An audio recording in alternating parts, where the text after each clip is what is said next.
What can people do to resist the tide? People have to try not to succumb to certain tribal instincts, any kind of propaganda that denote the other as some kind of subhuman. It's been part of the imperial playbook since the Romans to divide and conquer, and it's working now to an astonishing extent. Now, bizarrely, Black Lives Matter and others in that movement are pushing for a kind of segregation. Praise be Jesus Christ. This is Father Robert McTague of the Society of Jesus, your daily host for the Catholic Current, where we bring Christ to the world and the world to Christ. You're listening to us from the Station of the Cross Studios, your local radio station, and the iCatholic Radio mobile app, where we proclaim the fullness of truth with clarity and charity. As always, let's start with prayer. In the name of the Father, Son, and the Holy Spirit. Almighty God, through the intercession of St. Ignatius Loyola, we ask that you pour forth your Holy Spirit upon us, a spirit of discernment, that might hear your voice and obey your command. In the name of the Father, Son, and the Holy Spirit. Well, friends, one of the treats of being the host of your own radio program is you get to talk to people you want to talk with. And there are some people you're very keen to talk with. Some people are bucket list guests that you're thrilled to talk with. And it's a greater thrill when a bucket list guest is a returning guest, and this is the case today. My returning guest is a veteran social and political commentator, and he's a veritable force of nature on the internet. Check out his good work on BillWhittle.com. Bill Whittle, welcome back to the Catholic Current. It's always a pleasure, Father McTague. It's great to be here. Bill, I wanted to talk to you about a political matter, but I want to do it with a spiritual inspiration. St. Ignatius Loyola, the founder of the Jesuits, in his seminal work, The Spiritual Exercises, begins by placing you before Christ crucified, and then you ask yourself three questions. What have I done for Christ? What am I doing for Christ? What ought I to do for Christ? In this time of conflict and cultural upheaval, I think it's fair for political and social and cultural conservatives to ask, what have conservatives conserved? What are they conserving? What ought they to conserve? What do you think about that as a topic for conversation? I think it's a great topic. I think it's the topic. So is the question, what are conservatives conserving, or what they should be conserving? Well, let's start with some definitions. Some of my more cynical friends say, a conservative, that's someone who wants to stay in office, but he wants a slower rate of tax increase than the liberals do. Yeah, that's a Republican or a rhino or another politician, but that's not conservatism as I understand the political term to mean today. The short answer is conservatives should be conserving funds. Now, if you'd asked me this question 2 years ago, I would have given you a different answer. 2-3 years ago, I would have said that conservatives are conserving classical liberalism. That's what conservatives are conserving. Classical liberalism is the idea of free speech, private property, individual responsibility, all of that stuff. Liberals stole the word because it's got a nice ring to it. It's based on liberty, obviously, freedom.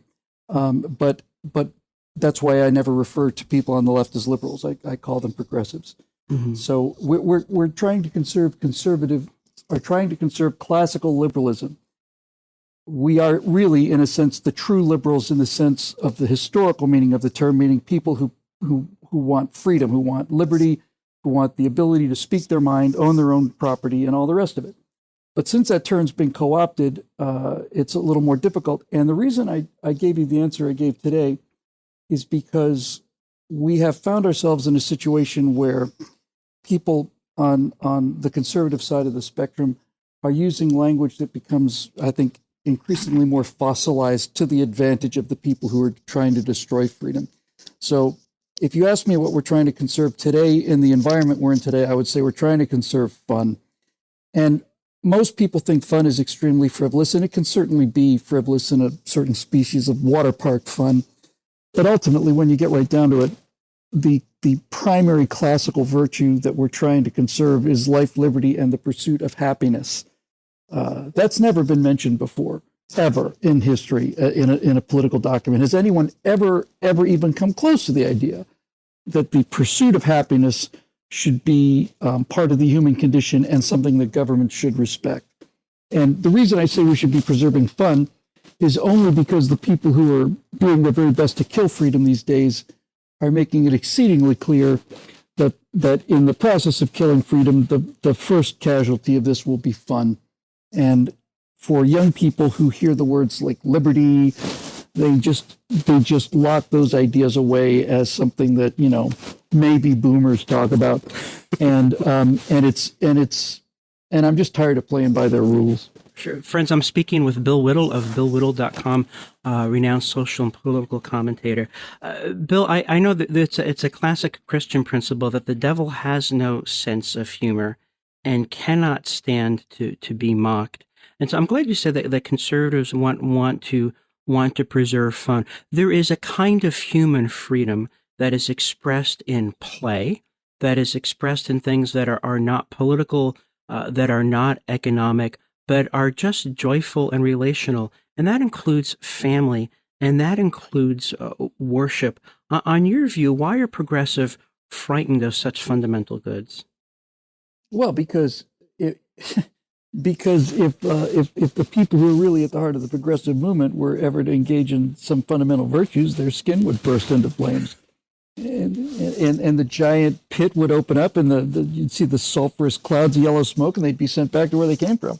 I used to say that the reason I have done an awful lot of public speaking, hundreds and hundreds of public speaking events, and I often will start a meeting by saying, you know, the reason we say the Pledge of Allegiance before these meetings is not just out of patriotism, it's kind of a security measure. We say the Pledge of Allegiance in front of a group of people, any liberal or progressive infiltrators in the room will just burst into flames. That's the reason we do it. But it sounds flip, but this is kind of the whole, I guess, the theme of the kind of thing I'd like to talk about today. Mark Twain, who had, I think, probably the most brutally honest moral compass of anybody I've ever read. I feel like he's a friend of mine. I feel like he wrote for me specifically just to make me laugh. But he did a series of essays called Letters from the Earth, where he's basically talking about Satan writing back about the things he sees here. And one of the things he says repeatedly is that, you know, these idiot humans don't realize they've got the single great power, the one single weapon to stop evil, and that's laughter. It's ridicule, it's mockery. Against the forces of mockery, he said, nothing can stand. Authoritarianism despises dissent and despises rebellion, and it knows how to fight those things. But the one thing it cannot tolerate is mockery or ridicule. And this is our single greatest weapon, and we don't know how to use it. We don't have the faintest idea. The entire philosophy of progressivism is a self-inflating philosophy. These are people who understand their moral, intellectual limitations and have decided to inflate themselves, puff themselves up into something bigger than they are. So think about them as kind of like those, remember those, like, I don't know what they used to call them, like kangaroo balls, Father, they were the kind of these inflated things that had a handle on them and you're supposed to bounce around, like a big oh, heavy sure, inflated, I remember. Yeah. Yeah, okay. So if you think about progressivism as one of those things, you can go at it with a bat and you can hit it with a baseball bat as hard and as long as you want to, and all you will do is exhaust yourself because the air pressure's on the inside and that is their defense. But if you go at it with a pin or maybe a tacking nail or something, you don't have to whack at it all day and you don't have to burn all your energy. Once you puncture it, then the air pressure that was protecting them before is now what causes them to explode. And this is the weapon that we need to wield. It's the most effective weapon we can wield. In most cases, it's the only weapon we can wield. And with very few exceptions, very few, none of us know how to do it. I are think willing to. What I have in mind is the role of the medieval court jester. The court jester was meant to be in a controlled, not vicious way, but in a truly honest and useful way, would present irony, a bit of a caricature, get the king to laugh at himself in a friendly way that he could make his own adjustments. And now I think a quip that I heard from a friend was, not only does the emperor have no clothes, the empire has no tailor.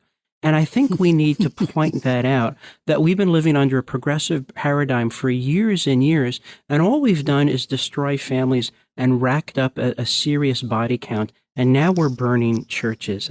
I think we've been doing it wrong. What are your thoughts on that in the last minute of this segment? Well, I completely agree. And the purpose of the court jester, most people think, was to make the king laugh. But the essential quality, the irreplaceable quality of the court jester was he was the only person in the court who could speak truth. The only person in the court who could actually speak the truth. And if he had skill enough, he could put the truth in such a way that would make people laugh and end up with him not being hanged or burned at the stake. But the reason a king would keep a jester there was because he was the only person he could count on to tell him the truth.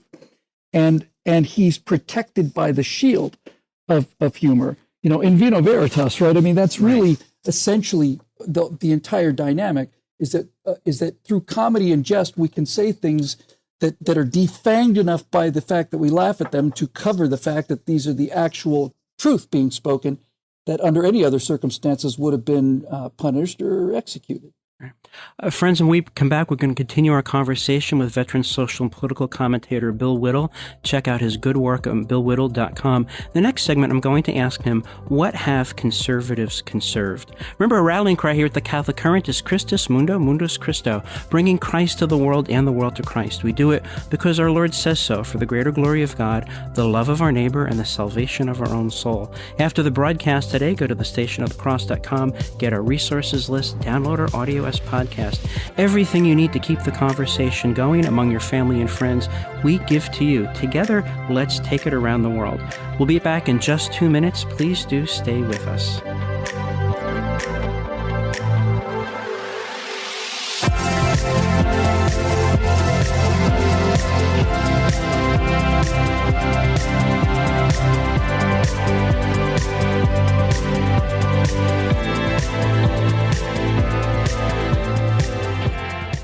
There's no better way to start your day than with spiritual formation from inspiring priests.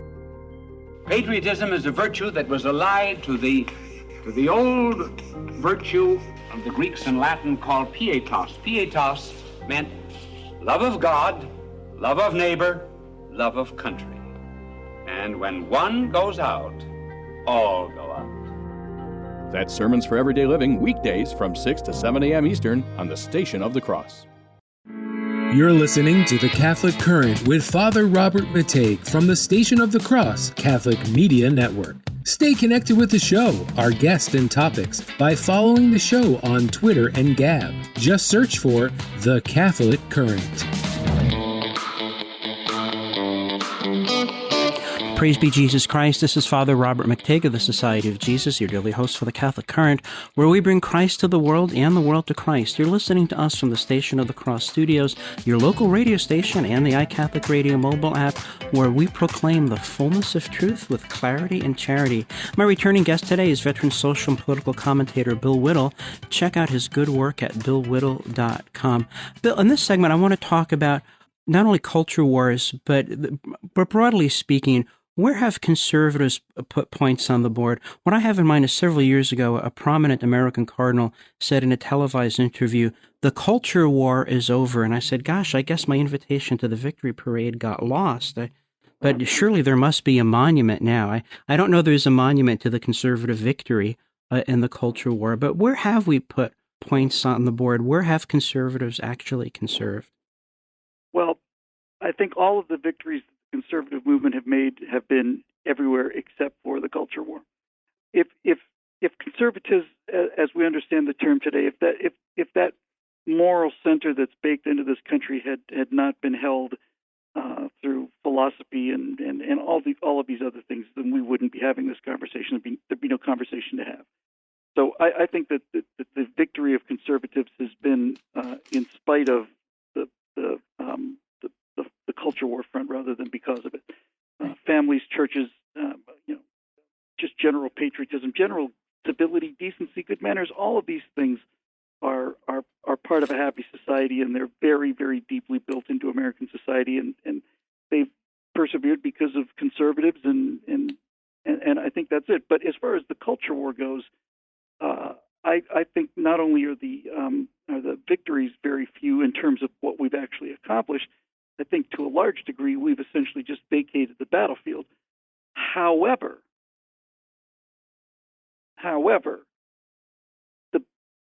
the culture, the entire idea of the culture war is it is constructed along conservative principles. In other words, I think we've done a terrible job, not only a terrible job, I think we just walked away from the fight. I think basically what's happened is for 30 or 40, 50 years now, people have seen Hollywood get more and more left-wing, and they basically say, well, I'm not going to watch movies anymore, and I'm going to boycott all this stuff. Well, that's not how you win a fight. But. The reason we're here and the reason we're going to win and the reason that they're going to lose is because all of their philosophy is not only inhuman, it's anti-human. Storytelling is the center of the cultural war. Music is story, movies, everything is story. The Bible is a series of stories. That's not a coincidence. The Bible is not a manual of steps that need to be taken in a certain order. It's a series of stories because that's not only how we learn, it's the fundamental level of how we communicate. And the reason we're still in this fight is because the people we're up against understand the power of story. They understand it in their bones, and the only thing that keeps us afloat is their philosophy is antithetical to good storytelling, has always been, will always be, and that's why they won't win. An example I use way too often, just because I like it so much, is that the reason the left is going to lose is because no one is ever going to go see a James Bond movie where James Bond confronts the evil supervillain armed with a strongly worded letter from the United Nations and then drives off in a Prius at a reasonable speed. That's not what storytelling is. No one cares about that. No one wants to hear about it. Storytelling is about an individual with a gun fighting powerful forces to save the girl and then drive off in a sexy vehicle. That's what storytelling is. And while the left has completely controlled the levers of storytelling and controlled to a large degree the stories that they tell, no one wants to buy. And not only do they not want to buy it, people will actively run away from it. If you just give me one quick moment to elaborate on this. Sure. The left has basically tried to co-opt Star Wars, Star Trek, and everything else. They've taken loved and respected properties, which are loved and respected stories, modern myths. These are our myths. Captain Kirk is the modern equivalent of Zeus, and Luke Skywalker is our Perseus. And they have seen the effect and the power that these figures have, and they've taken over the levers of the studios and tried to turn those characters into something they're not. But people not only don't buy it, they walk away from it. And here's what it's like, Father.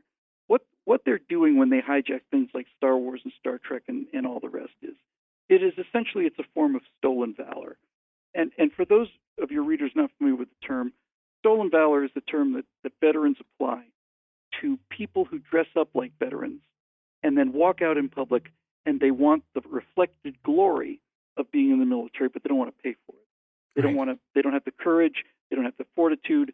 And so you will occasionally see people who are in a shopping mall someplace and they're wearing the trident of a Navy SEAL. And it's especially satisfying to see these people confronted on videotape with actual Navy SEALs. And what that person is doing is they're saying, I want to be perceived as heroic. I want to be perceived as heroic and manly and masculine and brave and all the rest of it. But not only do I not have the guts and the fortitude to make it through UDT school and become a SEAL, I don't even have the courage to sign the dotted line.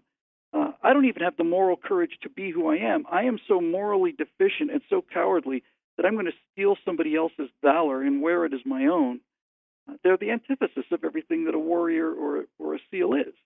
And so what the left is doing is they're taking the valor of Luke Skywalker, and then they're trying to get Luke Skywalker to say what they want him to say. And people don't buy it. And if they did buy it, I think the fight was over. I think it's time to go to the mountains and stock up on beans and ammo. But people reject their message. Even when it's wrapped in the valor of modern myth, they reject their message because their message is anti-human.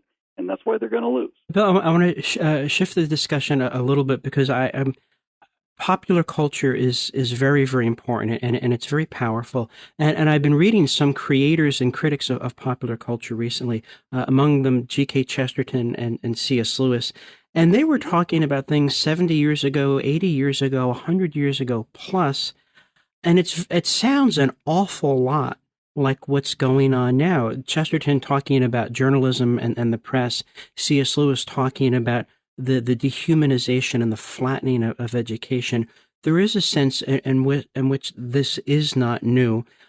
And I don't want to use that as an excuse to have people sit back in the chairs and say, well, there's always conflict, and oh, look, Dances with the Stars is on, and it was ever thus, and there's nothing you can do about it. I don't mean to say that at all.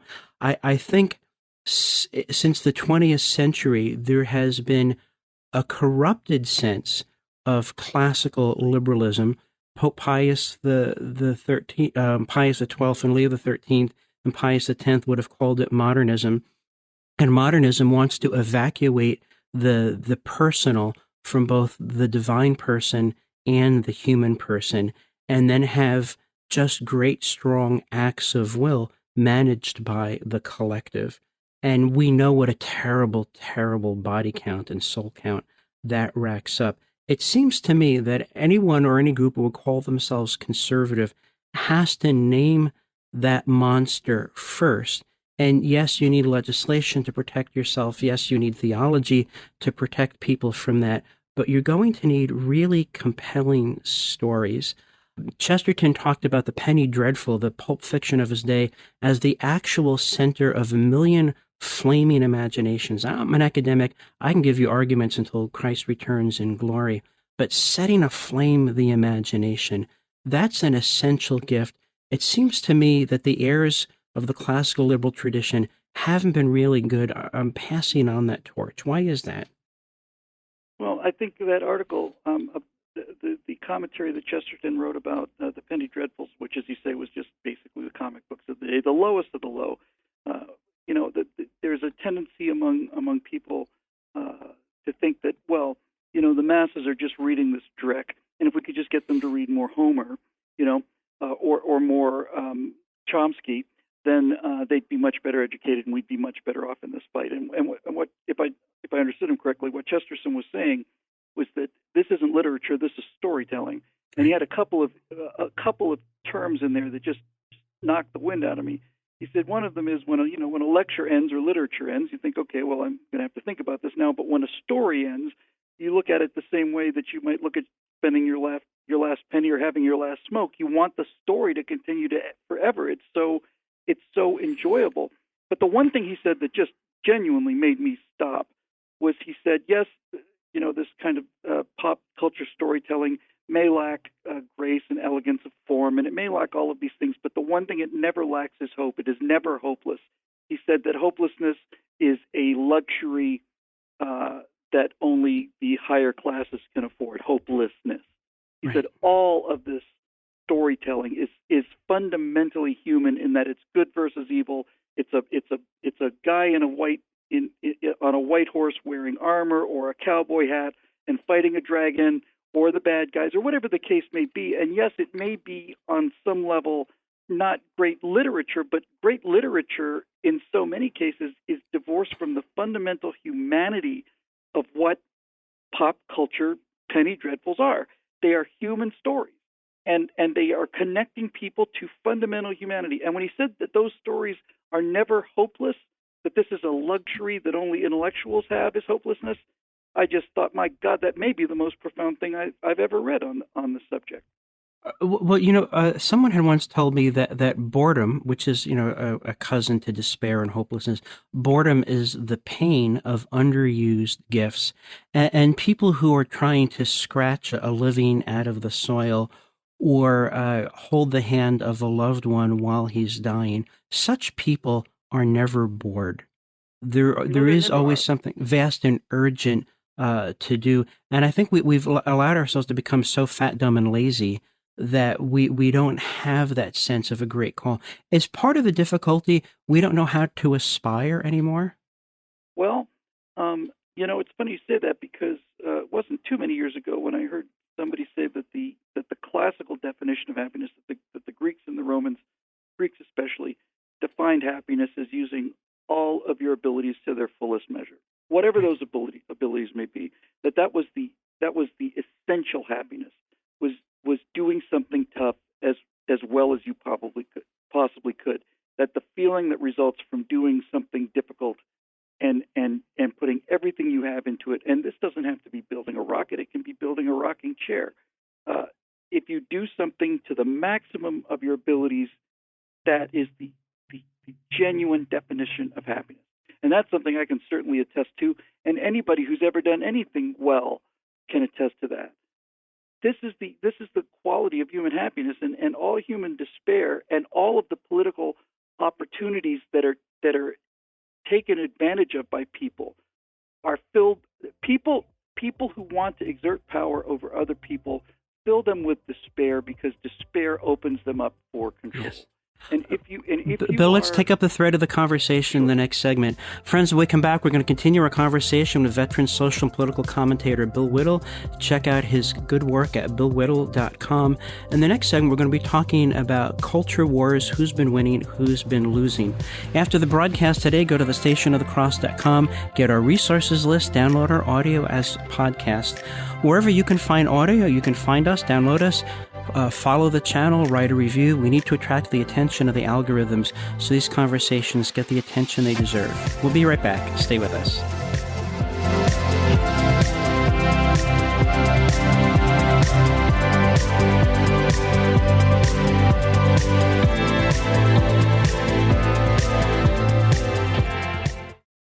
This is the Catholic Current from the Station of the Cross Catholic Media Network. Catch up on an episode you've missed or share them with your family or friends. The Catholic Current is podcasted wherever you enjoy listening: Apple Podcasts, Google Play, Spotify, Stitcher, TuneIn, and the iCatholic Radio mobile app. Praise be Jesus Christ. This is Father Robert McTague of the Society of Jesus, your daily host for the Catholic Current, where we bring Christ to the world and the world to Christ. You're listening to us from the Station of the Cross Studios, your local radio station, and the iCatholic Radio mobile app, where we proclaim the fullness of truth with clarity and charity. My returning guest today is veteran social and political commentator Bill Whittle. Do check out his good work at billwhittle.com. Bill, we've been talking about culture and perennial themes, and I think that the Marxist-influenced progressive, precisely because he's anti-God and anti-human, doesn't know how to deal with unique individuals, doesn't know how to deal with aspiration, and only has a sense of controlling and manipulating the masses for the sake of some calculated and predicted outcomes, which never work out, even by their own standards. And yet, it seems, if you're going to ask, who's been in the driver's seat for the past 100 years, it seems to be the Marxist-inspired progressives and what I would call the good guys, Christian and non-Christian alike. They haven't been gaining a lot of traction. Why is that? Why does it seem that the progressive at least appear to be winning? Well, we've used so many terms throughout history to describe these two camps. And the only terms I've ever found of Republican or conservative, well, what are you conserving? Well, I'm conserving liberalism, and progress used to mean going faster and higher and further, and now progressivism means sitting around a burning cow patty, pulling fleas off of each other, and raising money for the Guatemalan water snake. So all of these terms change, but the only thing that seems to me to be consistently accurate is individualists and collectivists. Those to me are the only real, genuine, long-term division between these two schools of thought. And so the answer to the question, I think, is this.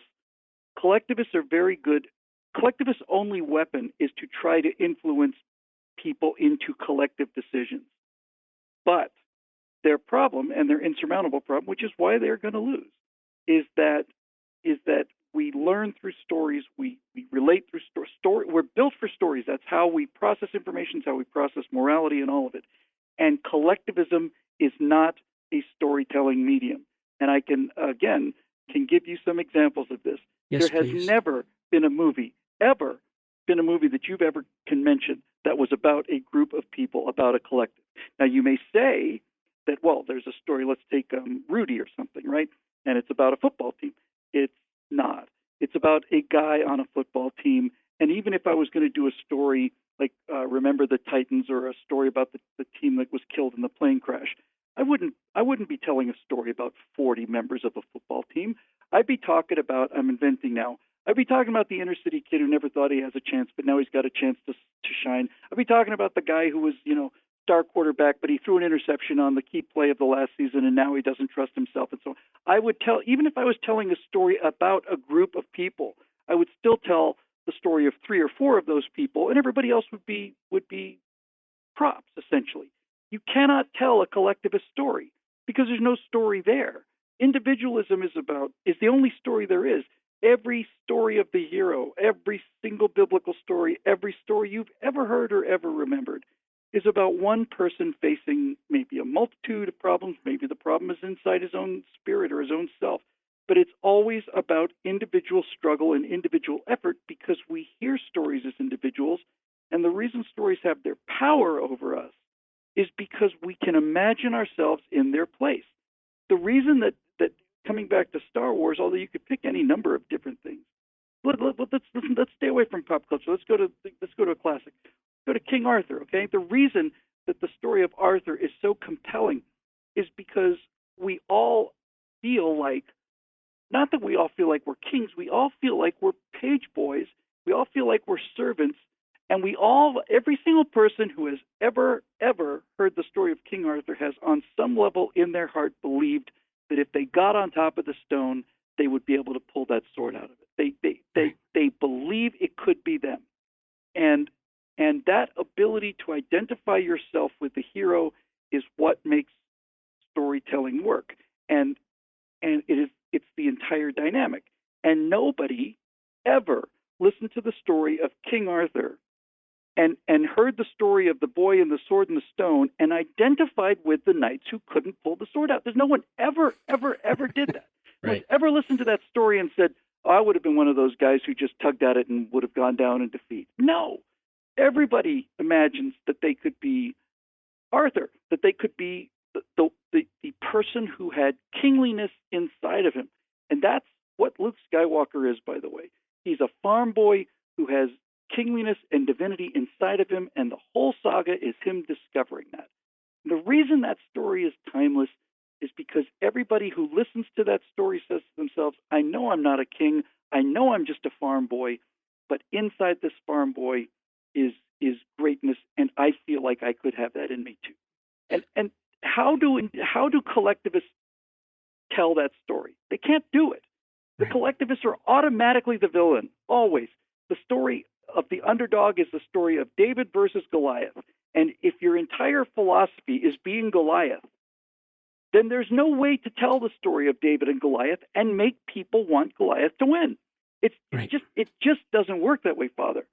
You know, the reason you want David to win is because he's small, because Goliath is so powerful. Right, and because there's something of David within you. Bill, as you were speaking, I was thinking back to Leni Riefenstahl and her movie from the 1930s, The Triumph of the Will, which is, I think, the matchless archetype of a propaganda film. It was in support of the Nazis. It's the perfect propaganda film. Yeah, and it really is Goliath. It really is. I mean, there's really no play. I mean, everything is a grand sweeping scale and masses of people marching together as one. There's no unique individual. There's no hope or place for the unique individual. So I think we're facing a paradox as social conservatives. On the one hand, we want to preserve the unique individual, but we don't want to stay with him. We don't want him to be a solipsist. He needs to go somewhere else, and he needs to go somewhere great. And when I was teaching full-time, I said, the Greeks gave us a sense of aspiration, but unknowingly they had a roof over them, and it was Christianity that takes that roof off with the virtue of what's called magnanimity, the orientation of the soul towards greatness. And that greatness for the Christian ultimately is union with God, not just salvation from sin, which Western Christianity emphasizes, but in Eastern Christianity, they talk about apotheosis, divinization, becoming one with God while maintaining your individuality. That's an aspiration that the world cannot give and the world cannot take away. And it made mystics and heroes and martyrs and cathedrals and illuminated manuscripts. And it seems to me that social conservatives are not going to get past first or at most second gear unless they take the roof off and open themselves up to Christian revelation. What are your thoughts on that? Well, yes, they need to. let me just say one thing about the triumph of the will thing, because there's a I think a really interesting point I want to make about what you just said. But just when you were talking about the triumph of the will is the ultimate form of collectivist storytelling. It's the pinnacle of collectivist storytelling. The entire purpose of the triumph of the will, if you haven't seen it, is nothing but an hour and a half of regimented Nazis at the Nuremberg rally. And the purpose of the triumph of the will is to have the person watching the movie to want to have themselves get lost in the mass. They want to have themselves lost in the mass and the power of the movement. It's designed to destroy your individuality. And the way I could show you how weak this attitude is if I was let's just say I had Triumph of the Will to work with, and I were to shoot one scene of Triumph of the Will, I would shoot one scene where one person in one of those endless blocks of perfectly ordered people, I would have one scene where one person just stands out of line, just gets up and walks out of line and stands in the middle of that giant, corridor that Hitler's walking in. And I wouldn't have to do anything else. All I would do is show people yelling and screaming at him. I would show one individual getting out of those ranks, standing in the middle of that open corridor, and now I've got a hero. And that's why they are in such terribly, terribly weak trouble. That's why they cannot possibly win this thing, because everything they're saying is just so anti-human. No, I actually forgot what it was you just closed with, because I had this happened to me. Well, no, I talked about there is the virtue of magnanimity, the orientation of the soul towards greatness, and the desire to conform oneself to become worthy of greatness, and that the Greeks unwittingly put a lid on human aspiration because they didn't have Christian revelation. And as I said, in Western theology, we say the great gift is salvation from sin. Certainly true. The flip side of the coin from Eastern Christians, which we Westerners need to hear, is the gift of divinization, apotheosis, that you can have union with God while maintaining your individual. You're not consumed by divinity, just united with it. And there was a time when we really did build a civilization on those aspirations. Just think of those great cathedrals built by hand by peasants over centuries. I don't see anything like that kind of spirit-driven magnanimity in the present conservative movement. What kind of limitation does that put on conservatives?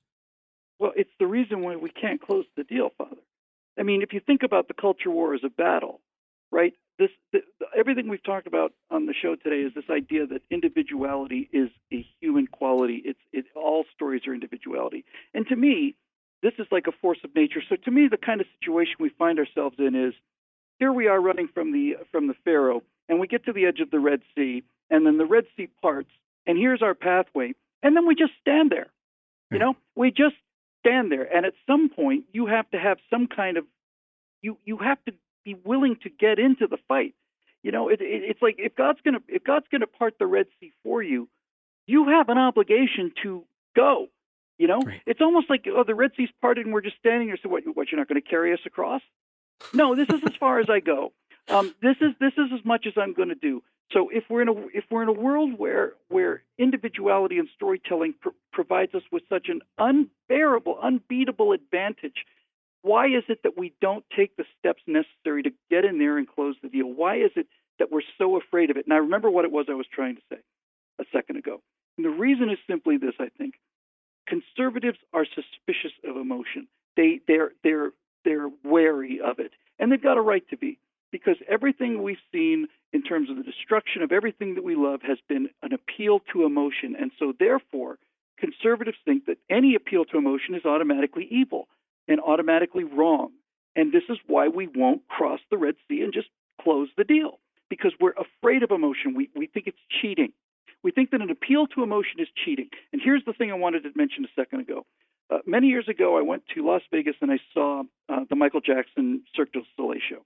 And towards the middle of this thing, there's a scene where all of a sudden the room gets dark and you look off to the side and 4 or 5 guys, Michael Jackson kind of impersonators, right? You look to the side of the theater, and on each side of the theater, 4 or 5 of them suddenly start moonwalking up the wall, backwards. They're moonwalking up the side wall of the theater up towards the ceiling, okay? And I look at this and I go, oh my God, that's absolutely amazing. And then instantly, my brain kicks in and starts saying, so how do they do this? All right, okay. I look now. I can see basically they're wearing a harness here, and obviously there's a computer that's controlling the wires up and down. And I'm looking for. Okay, I see the wires now, and so on. And what I realized from that experience was that my job is to help conservatives not look for the wires. Right. This is the problem with us. When we see something that has that kind of transformational, magical power to just have you gasp, like, oh my God, we don't just sit and enjoy it. We start looking for the wires. Well, how did they do this? How did they pull? Oh, okay, I got it. Yeah. Okay, well, there's a mechanic. And we have to understand, we try to break it down into these practical things about how it's working, and we're so busy looking for the wires and trying to figure out how it works that we miss the wonder of it. Right. We lose the enchantment. Bill, we can talk about wonder as we start up the next segment. Friends, when we come back, we're going to continue our conversation with Bill Whittle. Check out his good work at billwhittle.com. After the broadcast today, be part of the conversation. Follow us on Gab. That's gab.com. Our channel is The Catholic Current. Take this conversation to your family and friends. Together, we'll take it around the world. Back in 2 minutes. Stay with us.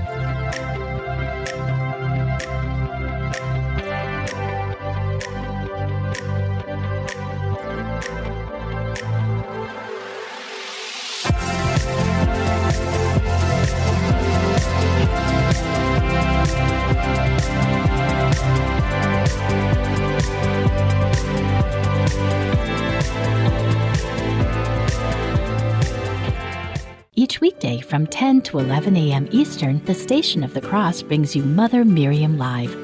It is Christ's church. He will build it. The gates of hell will not prevail against it. But it's time for us, the remnant, to step up and do everything we can. Tune in from 10 to 11 a.m. Eastern for Mother Miriam Live on the Station of the Cross and our free iCatholic Radio mobile app. You can also watch the video stream every day on Facebook or on YouTube. After today's broadcast, go to the Catholic Current show page on thestationofthecross.com for info on today's guests, the show resource links, and to sign up for our weekly email of upcoming shows.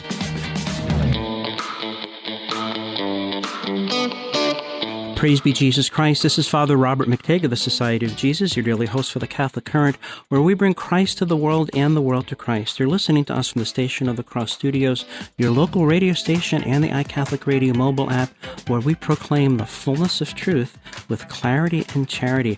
My guest today is veteran social and political commentator Bill Whittle. Check out his good work at billwhittle.com. Bill, taking up the thread of our conversation about the loss of enchantment.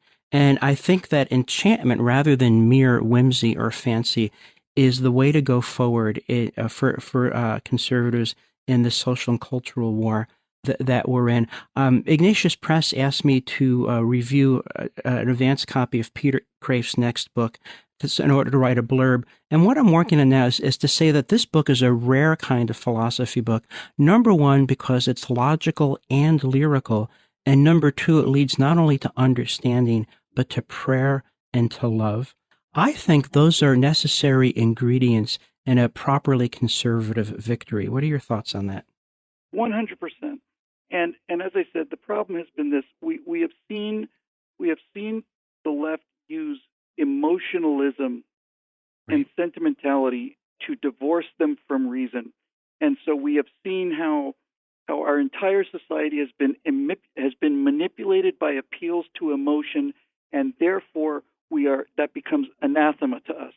And yet, there's not a patriot out there. If I were to tell you, how do you feel when you see an 87-year-old World War II vet marching along the street in a 4th of July parade and turn to salute the crowd, while the Star Spangled Banner is playing, you would tell me it would move you to tears. I can't listen to the national anthem at a baseball game without starting to get a little teary-eyed. Sure. And that is emotion, and that is mysticism and lyricism and all of the things that we claim to be so worried about because they've been so badly perverted. That's the only word I can think of, by people who understand that emotion is more powerful than intellect. And we don't vote based on what we think. We vote based on how we feel. And we've seen so much of this malignant manipulation of emotion that we are, reasonably enough, very wary of dealing with emotion. But emotion is where everything is, and if we don't understand the power of positive emotion, then we're going to lose this fight. And we won't, by the way, because despair is their greatest enemy, and that's just something we just have to remember on a daily basis. The most emotional reaction I ever saw out of a movie theater crowd, it was very simple. I was watching Raiders of the Lost Ark in a movie theater, 1983 or something like that. And if you haven't seen the movie, I'm amazed, but virtually everybody has. Sure. So there's a scene in the movie where Indy's going through all this living hell, and he's all beat up, and he comes out of this building into this street in the Middle East, and he encounters this Arab swordsman, and it really is a David and Goliath thing. This guy's enormous, and he pulls out these two scimitars, and he's swirling them around, and Indy realized, my God, it's going to be a fight of my life, and then he just looks down, he's just like, I don't have time for this. He reaches down, grabs his pistol, and just shoots the guy, and is turning away before the guy even falls and hits the ground. I saw people come out of their chairs for that cheering, just out of their chairs. And the reason that they cheered for this was because this is the West, right? This is the West. Turns out, fun fact, the reason that they shot it that way was because Harrison Ford had a very bad case of dysentery. He could barely stand. He was supposed to get into a giant fight with a whip against this guy with a sword, and he was so sick, he said, Stephen, I got a gun. Can't I just shoot the guy? And he said, yeah, it's the high point of the movie for me.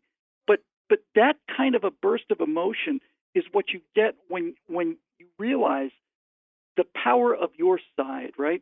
The team, everybody's on a team philosophically. Mm-hmm. And when the moment comes when you realize the power of your team, or that you're on the right team, or whatever the case may be, it's not just fun. It's not just exciting. It is. When I say it's motivational, Father, I mean motivational to the degree that you're on your feet and you don't even know how you got there. Right. It's a reflex. Mm-hmm. And when you think about all of the things we have to be that kind of proud of, all of the wonder, all of the achievements, all of the pride, all of this, the fact that we don't use that on a daily basis is a mystery to me.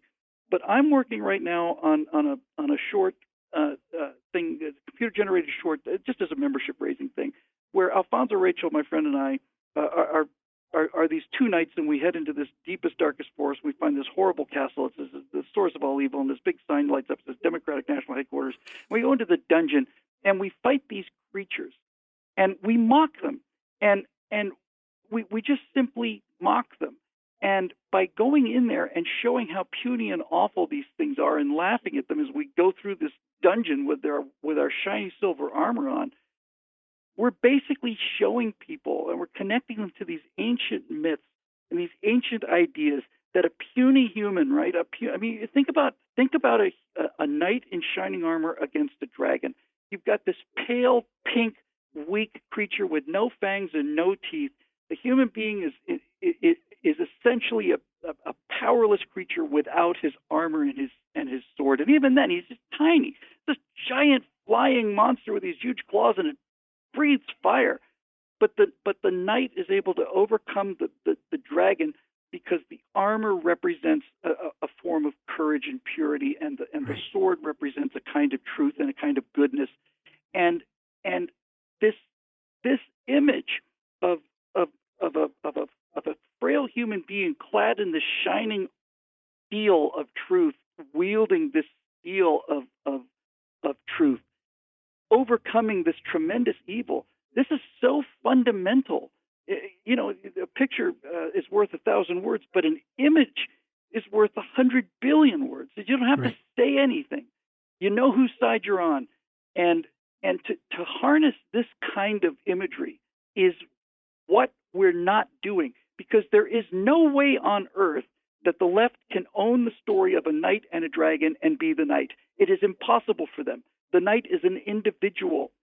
He's an individual. If there were 20,000 knights facing a dragon, you wouldn't have a story. Right. But there isn't. There's one. And so they can never own the knight. They can never be him because they're collectivists. And so they don't get to tap into the power of that image and the power it has over our minds and our hearts and our souls to motivate us to get out there and fight dragons. And this is why they will lose. It's just so frustrating for me to be surrounded by such professional incompetence. And I don't know how else to put it. There's just the people who should be defending freedom in this country are so emotionally incompetent that we keep spending millions of dollars on position papers and little pamphlets that hand out and all and here's your primer to the Federalist Papers, all of which is important and none of which matters. Right. I agree with, when the 60 House Democrats who identify as Catholic wrote a statement of principles admonishing the bishops, because the bishops are thinking of teaching them the truth about you really can't be pro-abortion and against the Born Alive Protection Act and present yourself for Holy Communion. I was with a close Jesuit friend, and I wanted to write a refutation, and he said, don't. You'll write a 75,000-word thesis and nobody will read it. So I went on the air for an hour and then half an hour in the podcast, and I just went through it line by line, and I told them the story of why they were wrong and why real Catholicism is the only thing that offers us a certain and sure and glorious hope. We can do that in the theological field. I think we need to do that in the political and cultural field as well. Bill Whittle, thank you for being a splendid guest. I earnestly look forward to our next conversation.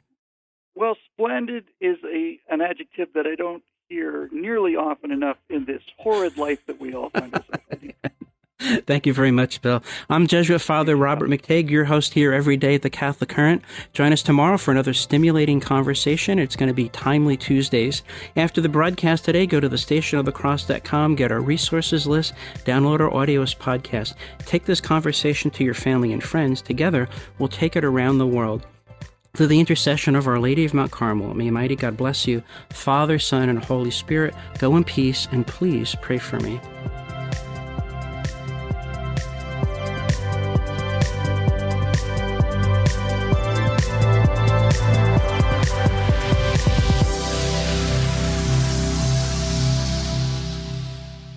Thank you for listening to this podcast brought to you by thestationofthecross.com, a listener-funded nonprofit organization. If this podcast has helped you in your spiritual journey, please prayerfully consider donating at thestationofthecross.com by calling 1-877-888-6279 or through our free iCatholic Radio mobile app.